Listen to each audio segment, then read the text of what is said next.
नमस्कार, मैं हूं नेहा परिहार और आप देख रहे हैं न्यूज 24 एक्सप्रेस। आइए नजर डालते हैं आज के बुलेटिन की ओर। मध्य प्रदेश की अग्रणी company zero plus private limited ने अपनी विचारधारा स्वस्थ नारी सशक्त भारत के अनुरूप अपने बहुप्रतीक्षित उत्पाद संपूर्ण भारत में लॉन्च किए हैं। Company pride wing sanitary pads एवं बेबी सॉफ्ट हैप्पी पैंट्स का सफलतापूर्वक विपणन आरंभ कर चुकी है। कंपनी का उद्देश्य कम मूल्य पर उच्च गुणवत्ता के उत्पाद समस्त भारतीयों को उपलब्ध कराना है। कंपनी के ग्रुप डायरेक्टर राहुल जैन स्वदेशी भारत एवं वोकल फॉर लोकल के अंतर्गत समस्त भारत में कंपनी की उपस्थिति दर्ज कराना चाहते हैं। कंपनी का मुख्य ऑफिस मध्य प्रदेश के इंदौर शहर में स्थित है। जनपद मुजफ्फरनगर के चरथावल पुलिस को एक बड़ी सफलता मिली है। पुलिस ने बैंक कर्मचारी से लूट व चोरी का खुलासा करते हुए 4 शातिर लुटेरों को गिरफ्तार किया है, जिनके कब्जे से पुलिस ने अलग अलग जगह से चोरी व लूट हुए 46,000 रुपए, 2 तमंचे, 5 जिंदा कारतूस, 2 खोखा कारतूस, 1 चाकू, 3 mobile phone, 2 Splendor bike, 1 HF deluxe bike बिना नंबर की बरामद की है।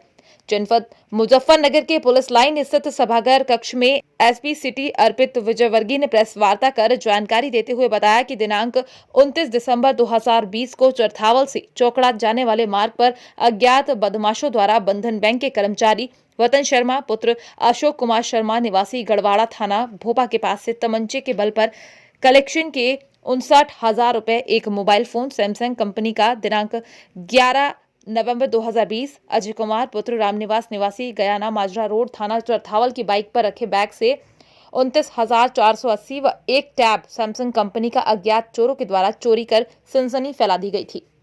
चरथावल में बैंक लूट को खुलासा किया था, क्या आज थाना चरथावल की टीम ने 29/12 को जो एक घटना हुई थी जिसमें एक बैंक कर्मचारी से कुछ पैसे की लूट हो गई थी, उसी का अनावरण करते हुए 4 लोगों को गिरफ्तार किया है और उनके पास से करीब 45,000 रुपये की बरामदगी हुई है। घटना में जो मोटरसाइकिल प्रयोग हुई थी, मोबाइल फोन प्रयोग हुआ था, उनका भी बरामद। सर, किस तरह से घटना को अंजाम देते, कैसे सूचना मिली? अभी तक जानकारी में आया है कि लोकल उनको किसी ने इन्फॉर्मेशन दी थी कि ये माइक्रो फाइनेंस के पैसे इकट्ठे होते हैं, कुछ होते हैं वो इजी टारगेट होते हैं, तो उनको इन्होंने निशाना रखा। पहला किस तरह का अपराध हो कि अभी तक जानकारी में ये पता चला पहला कोई उनका अपराध नहीं है। ठीक है। मुंगेली जिले के लोरमी विकासखंड अंतर्गत खुड़िया धान खरीदी केंद्र में लोरमी एसडीएम नवीन कुमार भगत के द्वारा धान खरीदी प्रभारी से मारपीट की शिकायत को लेकर जिले भर के धान खरीदी केंद्र के प्रभारी ऑपरेटर एवं बारदाना प्रभारियों के द्वारा कलेक्ट्रेट का घेराव कर कार्यवाही करने की बात कही गई। संघ के प्रदेश अध्यक्ष ईश्वरी साहू कर्मचारी के साथ की गई घटना की तीव्र निंदा की गई। वहीं पूरे मामले में एसडीएम के बचाव करने पहुंचे सत्ता पक्ष के नेतागण एवं किसान मुंगेली कलेक्ट्रेट में ज्ञापन सौंपा।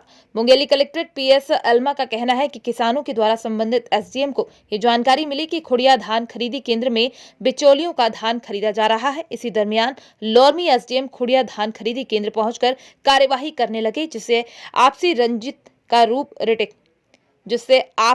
का रूप ले लिया। तो वहीं आज जिले भर के धान खरीदी केंद्र के प्रभारी, कंप्यूटर ऑपरेटर एवं बारदाना प्रभारी हड़ताल पर हैं। मैं ईश्वरी साहू हूँ, प्रदेश अध्यक्ष हूँ छत्तीसगढ़ सहकारी समिति कर्मचारी महासंघ रायपुर से।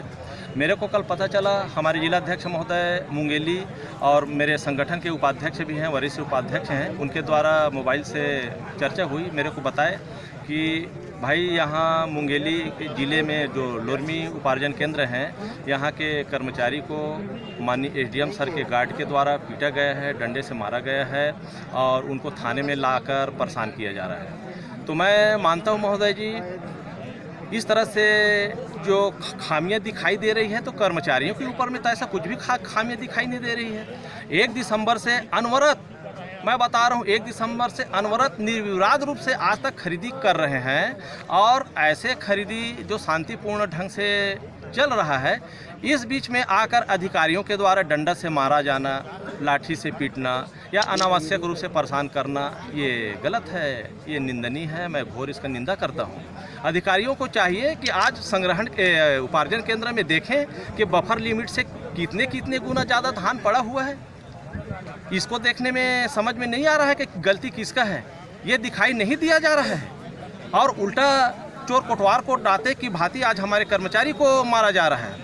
आज अनुबंध नहीं हुआ है महोदय जी, मैं बता रहा हूँ, अनुबंध में हस्ताक्षर नहीं है। त्रिस्तरीय अनुबंध में हस्ताक्षर होता है, अनुबंध होने के बाद ही धान खरीदी का कार्य किया जाता है, लेकिन शासन प्रशासन के द्वारा, उच्च अधिकारियों के द्वारा आज तक कर्मचारियों का बिना पूछे धान का खरीदी कार्य शुरू हो चुका है। चलो इसमें भी हम संतुष्ट हैं, मान रहे हैं, उसके बावजूद भी इस तरह से इन लोग गलत हरकत में आएंगे। वहाँ का धान प्रभारी केंद्र जो है संजय जायसवाल के द्वारा अवैध रूप से खरीदा जा रहा था, रुचियों का धान लिया जा रहा था और किसानों के हित में काम नहीं हो रही थी। सूचना मिली राजस्व अधिकारी को, उन्होंने छापा मार कार्रवाई की। वहाँ कार्रवाई करने जब गए तो उसके साथ हुज्जतबाजी किया गया और वहाँ के अधिकारी लीड प्रबंधक जो है संजय जायसवाल जो है वो एसडीएम साहब को गाली गलौज करने लगे, धमकी देने लगे कि ये जिन कार्रवाई नहीं कर रहे हो, ऐसा कर रहे हो, ऐसा करके उनको धमकी देने लगे। उसी के पर्पस में हम लोग आज धान खरीदी केंद्र प्रभारी संजय जायसवाल के खिलाफ कलेक्टर साहब को ज्ञापन देते हैं। एसडीएम साहब शुरू से विवादित रहे हैं, कई बार इनके द्वारा जो है प्रताड़ित करने की बातें सामने आई हैं और पिछले बार भी इनको हटाने के लिए कई बार आवेदन दिया गया है। पिछले बार भी समर्थन में आप आए हुए थे उसके। जनप्रतिनिधि लोग अपने मानसिकता, अपने उल्लू सीधा करने के लिए भले बोल रहे हो, आम जनता के लिए ऐसे एसडीएम कभी लोरमी विकासखंड को नहीं मिलेगा। सत्ता पक्ष के लोग ही जो है उनको हटाने के लिए लगातार आंदोलन कर रहे हैं। मैं बोल चुका हूँ ना, सत्ता पक्ष के हैं। मैं सत्ता पक्ष के हूँ, प्रदेश कांग्रेस कमेटी सचिव हूँ अनुसूचित जाति विभाग में। मैं बोल रहा हूँ व्यक्तिगत अपने उल्लू सीधा करने के लिए ऐसे नेता लोग ऐसे कार्यों में संलिप्त रहते हैं, जबकि वो आम जनता उनसे खुशी है। कुछ दिन ग्रामीण भी आए हुए थे कि किसी का ईंट वगैरह को भी उलवा लिया गया था, ऐसा शिकायत लेकर के भी आए थे। तो कुल मिला के एसडीएम विवादित में ही रहा है। ऐसा मेरे जानकारी के हिसाब से ऐसा मुझे जानकारी नहीं है, ऐसा विवादित नहीं है। मैं इसे सरासर झूठ और निराधार समझता हूँ। ऐसे मैं खुड़िया धान खरीदी केंद्र प्रभारी हूँ, संजय जायसवाल नाम है मेरा। जी, यहाँ कैसे आए? यहाँ मैं डीएम नवीन भगत द्वारा, लोधनी एसडीएम द्वारा अनावश्यक रूप से शारीरिक और मानसिक प्रताड़ना दी गई है।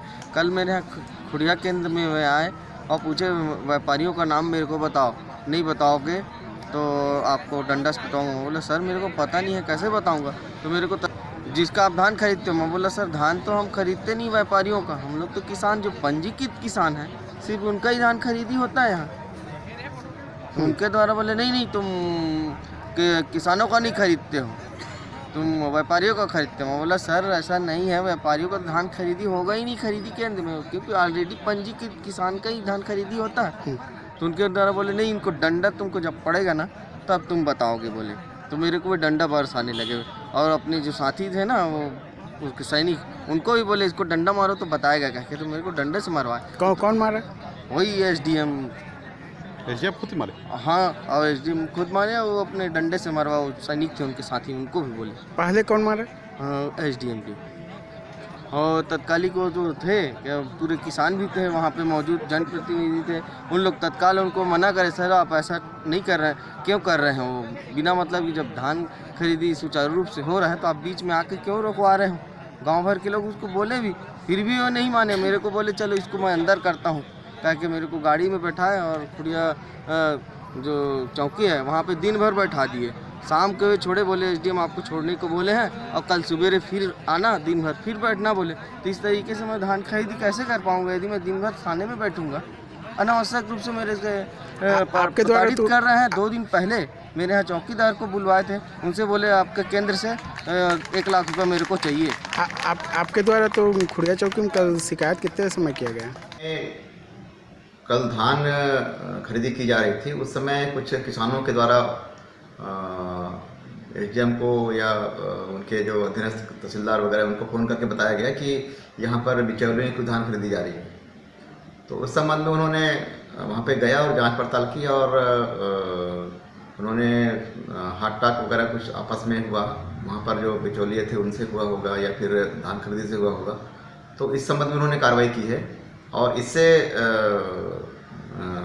उद्वेलित होकर जो धान खरीदी प्रभारी या सहकारी समिति के जो अध्यक्ष वगैरह हैं ये कहे कि हमारे खुड़िया के धान खरीदी केंद्र प्रभारी पर गलत दुर्व्यवहार की गई है और इस उद्देश्य को इसको लेकर इन्होंने आज धान खरीदी बंद रखा, हाँ, और मुझसे मिलने आए थे।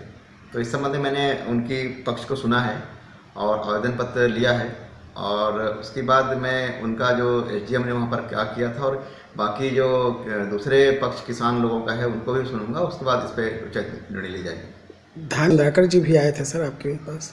इस संबंध में मुझे कुछ नहीं कहना, क्योंकि आम जनता के प्रतिनिधि हैं और वो जागरूक वरिष्ठ नागरिक लोग हैं, वो आ सकते हैं उनके साथ में। तो इसमें मुझे इस संबंध में कुछ नहीं कहना है। आपका किस तरीके क्या है ये तो बाद में पता चलेगा कि एक पक्ष को ही अभी सुना गया है, दूसरा पक्ष और इसमें तीसरा किसान पक्ष भी है कि उन लोगों ने कहा ये शिकायत की थी कि बड़े किसानों का या बड़े व्यापार जो करते हैं उन किसानों का ही धान खरीद रहे हैं, छोटे किसानों को नहीं खरीद रहे हैं। यह कहकर छोटे किसान तारानगर नगर पालिका क्षेत्र में घर घर व गली से कूड़ा इकट्ठा करने के लिए राज्य सरकार के निर्देश अनुसार स्वच्छ भारत मिशन के अंतर्गत बैटरियों से चलने वाले 6 ई रिक्शों का उद्घाटन किया गया। जिला कांग्रेस कमेटी महासचिव अमित बुड़ानिया व पंचायत समिति प्रधान संजय कस्बा ने हरी झंडी दिखाकर उक्त रिक्शों को शहर के लिए रवाना किया। पालिका पहुंचने पर पालिका ईओ अरुण कुमार सोनी सहित पालिका स्टाफ ने बुड़ानिया व कस्बा का माला पहनाकर भव्य स्वागत किया। इसके पश्चात बुड़ानिया व कस्बा ने आगामी नगर पालिका चुनाव को देखते हुए पालिका सभागार में कांग्रेस कार्यकर्ताओं की बैठक ली। आज तारानगर पंचायत नगर पालिका में 6 इलेक्ट्रिक कचरा ढोने वाले वाहन आज दिए गए हैं, और ये एक शुरुआत है कि तारानगर शहर में जो कचरा की समस्या है और जो जितनी छोटी छोटी गलियां हैं उन गलियों में ये साधन जा सकें और वहाँ पे उनकी सफाई और स्वच्छता का ध्यान रखा जाएगा। और मैं आशा करता हूँ कि ऐसे और भी आएंगे और तारानगर शहर को हम एकदम स्वच्छ और एक स्मार्ट सिटी के रूप में आगे देखेंगे। आज राज्य सरकार के निर्देशानुसार स्वच्छ भारत मिशन के अंतर्गत एवं माननीय एनजीटी के द्वारा दिए गए निर्देशों की पालना में तारानगर शहर में 100% डोर टू डोर कलेक्शन का टारगेट पूरा करने के लिए 6 ई रिक्शा क्रय किए गए, जिनका आज आम जनता के लिए उद्घाटन किया गया। ई रिक्शा के माध्यम से हम प्रत्येक गली, चाहे वो संकरी हो, उनमें जाकर प्रत्येक घर से डोर टू डोर गीला और सूखा कचरा कलेक्ट करेंगे और उनको निस्तारण पॉइंट जो हमारे द्वारा MRF बनाया गया है वहाँ पर ले जाकर उनका सेग्रीगेशन करेंगे और इसको डिस्पोजल करेंगे। इसी कड़ी में आज ये उद्घाटन किया गया है और शहर की जनता को 6 ई रिक्शा उपलब्ध कराए गए हैं ताकि प्रत्येक घर से कचरा कलेक्ट करके उसको डंपिंग यार्ड तक पहुँचाया जा सके और शहर की सफाई व्यवस्था में सुधार किया जा सके। जिले के आदिवासी बाहुल्य तहसील परसवाड़ा क्षेत्र की शासकीय उच्चतर माध्यमिक विद्यालय भीड़ी में अध्ययन करने वाली एक 17 वर्षीय नाबालिग छात्रा ने विद्यालय के प्राचार्य पर छेड़छाड़ के गंभीर आरोप लगाते हुए पुलिस थाना परसवाड़ा में शिकायत दर्ज करवाई है। पुलिस ने प्राचार्य के खिलाफ मामला दर्ज कर लिया है। जानकारी के अनुसार शासकीय उच्चतर माध्यमिक विद्यालय भीड़ी में अध्ययनरत कक्षा 12वीं की छात्रा ने बताया कि उनकी स्कूल में पदस्थ प्राचार्य आलोक चौरे 24 दिसंबर जब वो स्कूल गई थी तब प्राचार्य द्वारा छात्रा से प्रेम करने की बात कही गई थी, जिसके बाद 31 दिसंबर को प्राचार्य द्वारा छात्रा को बुलाकर उसके साथ छेड़छाड़ करते हुए उसके साथ जबरदस्ती करने की कोशिश की गई। पुलिस ने मामले को गंभीरता से लेते हुए प्राचार्य आलोक चौरे के खिलाफ भारतीय दंड विधान की धारा 354 का 354 डी ताही के 7, 8, 11, 1, 4, 12 पास्को एक्ट के तहत मामला कायम किया है। जी, कल शासकीय उच्चतर माध्यमिक विद्यालय भीड़ी के प्राचार्य आलोक चौरे के विरुद्ध छेड़छाड़ का प्रकरण आया है। स्कूल में पढ़ने वाली छात्रा ने उसके ऊपर छेड़छाड़ का आरोप लगाया है। छात्रा की रिपोर्ट पर आईपीसी की धारा 354 और पॉक्सो एक्ट की धारा 7, 8 और 11, 12 के तहत प्रकरण पंजीबद्ध कर विवेचना में लिया गया है। प्रकरण की विवेचना की जा रही है। सर, इसमें भी गिरफ्तारी हो चुकी है? गिरफ्तारी अभी नहीं हुई है, विवेचना जारी है, जल्दी गिरफ्तारी कर ली जाएगी। कुरैशी बिरादरी समाज को हारून कुरैशी व उनके लड़कों द्वारा समाज को बदनाम कर झूठे मुकदमे में फंसाने की धमकी दी जा रही है एवं समाज से पृथक बहिष्कार किया गया, ये भ्रामक प्रचार किया जा रहा है।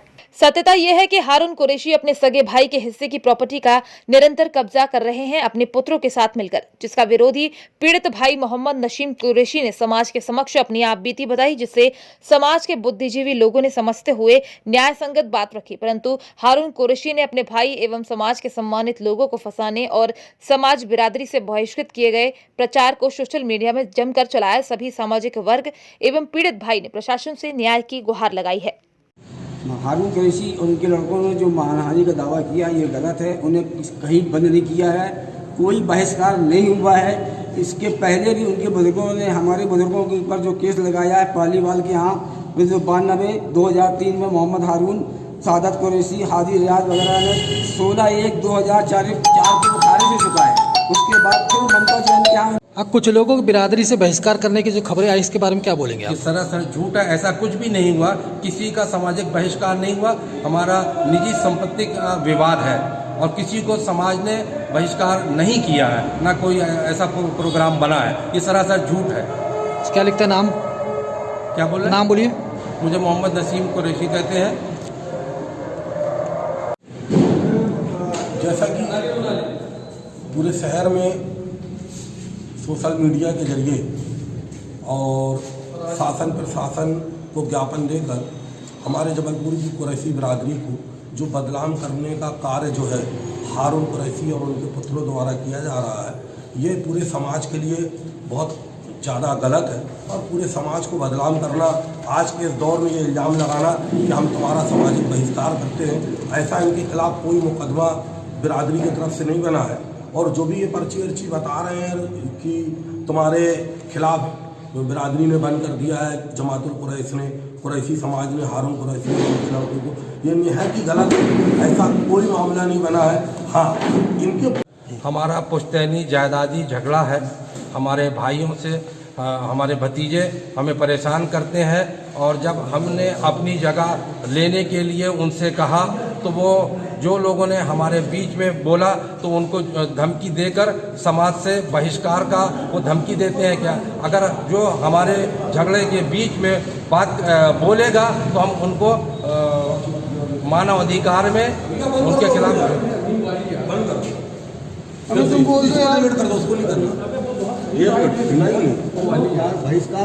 नववर्ष के अवसर पर बब्बर सेना तथा बोल बम सेवा समिति द्वारा 1 जनवरी को कौसमी स्थित मरकट धाम से चुनरी यात्रा निकाली गई, जो कालीपाट मंदिर पहुंचकर मां काली को चुनरी चढ़ाई गई। ज्ञात हो कि प्रतिवर्ष अनुसार इस वर्ष भी श्रद्धालु ने आस्था की चुनरी मरकट धाम से चुनरी शोभा यात्रा भक्तों द्वारा उत्साह के साथ निकाली गई, जो नगर के प्रमुख मार्ग होते हुए कालीपाट मंदिर पहुंची, जहां भक्त जनों द्वारा मां काली की पूजा अर्चना कर माता को चुनरी भेंट की गई। इस भव्य शोभा यात्रा में सैकड़ों श्रद्धालु भक्तगणों ने अपनी उपस्थिति दर्ज करवाई।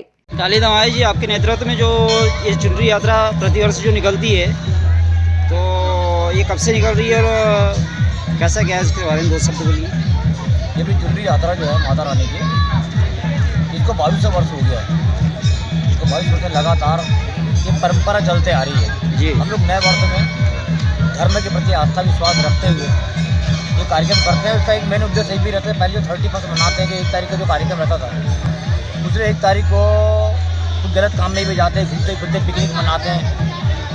तो ये आज जो शुरुआत जो हुई अपनी नए वर्ष की, इससे लोगों का आस्था विश्वास बढ़ा। लोग चाहते हैं कि नहीं, अपना नया वर्ष शुरुआत हम धार्मिक कार्यक्रम से करेंगे, भगवान के मंदिर में जाएंगे, दरबार में जाएंगे, ताकि हमारा साल बढ़िया जाएगा। ये सोच भी अब लोगों के मन में आ रही है और ये हमारे लिए बहुत बड़ी खुशी की बात है। हमारे बालाघाट जिले के लिए, हम सबके लिए गर्व की बात है कि अभी जो कोरोना काल में अभी बड़ी महामारी चल रही, चारों तरफ कई प्रकार के नियम धर्म कर रहे हैं, कई गाइडलाइन चल रही सरकार की है ना। उसके बाद गोरखपुर में प्रदेश के मुख्यमंत्री योगी आदित्यनाथ अपने 2 दिवसीय दौरे पर आने के बाद सर्वप्रथम कलेक्ट्रेट में आयोजित कार्यक्रम में वकीलों के लिए चैम्बर भवन का 9.8 करोड़ की लागत से कलेक्ट्रेट मुख्यालय और तहसील सदर में बनने वाले मल्टी स्टोरी अधिवक्ता चैम्बर भवन का शिलान्यास किया।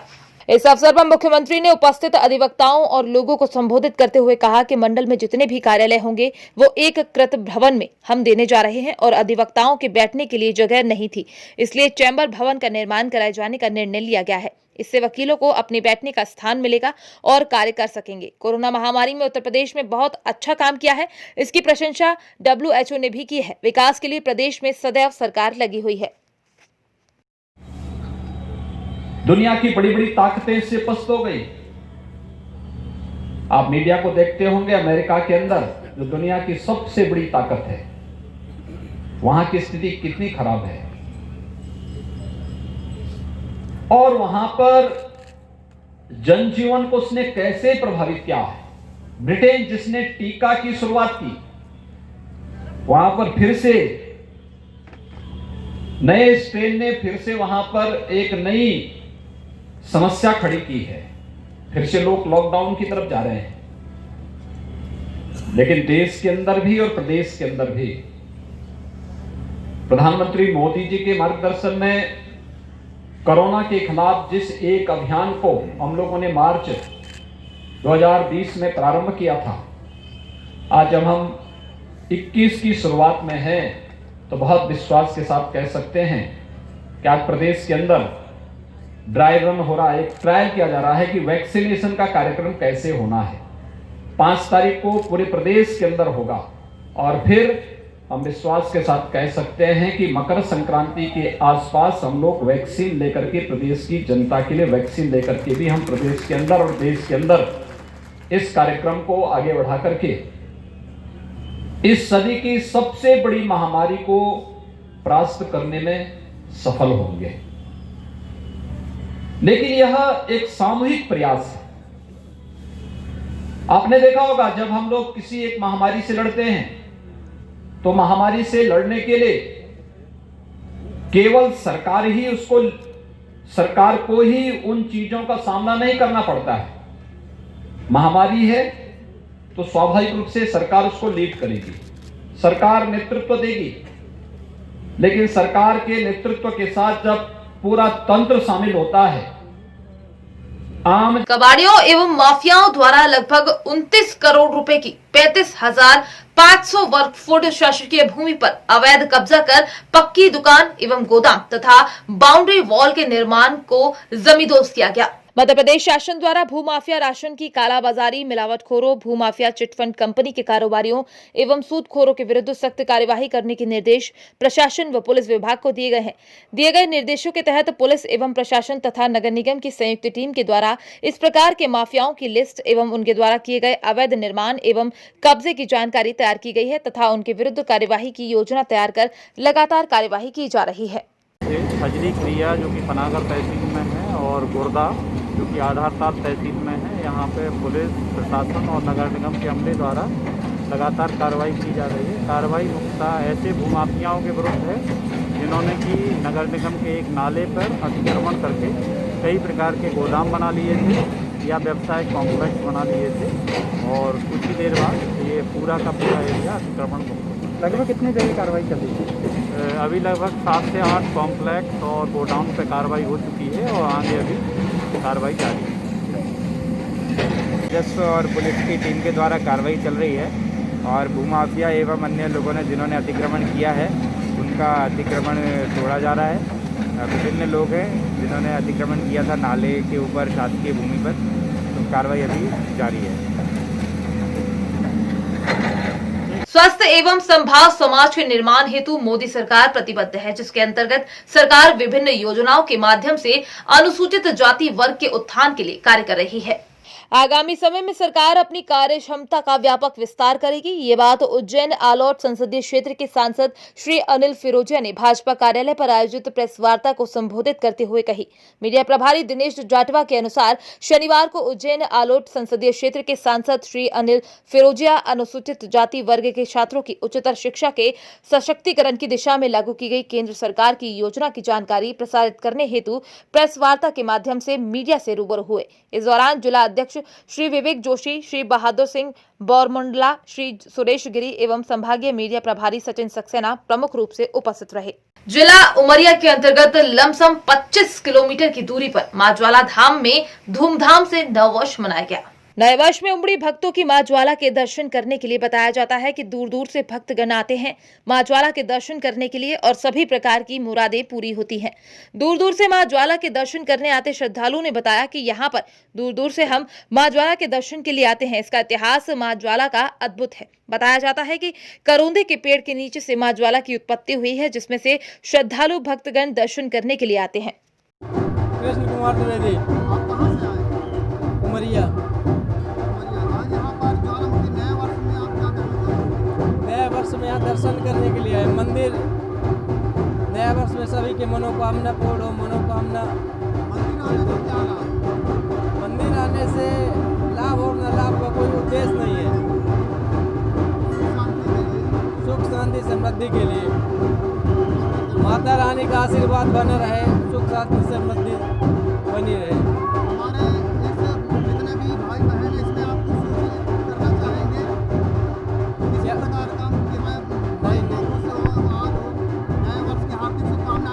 सभी के लिए बिल्कुल बहुत दिल से बारंबार हार्दिक शुभकामनाएं दे रहा हूँ। 2021 की बहुत बहुत मंगलमय मेरे सभी साथी भाइयों के लिए।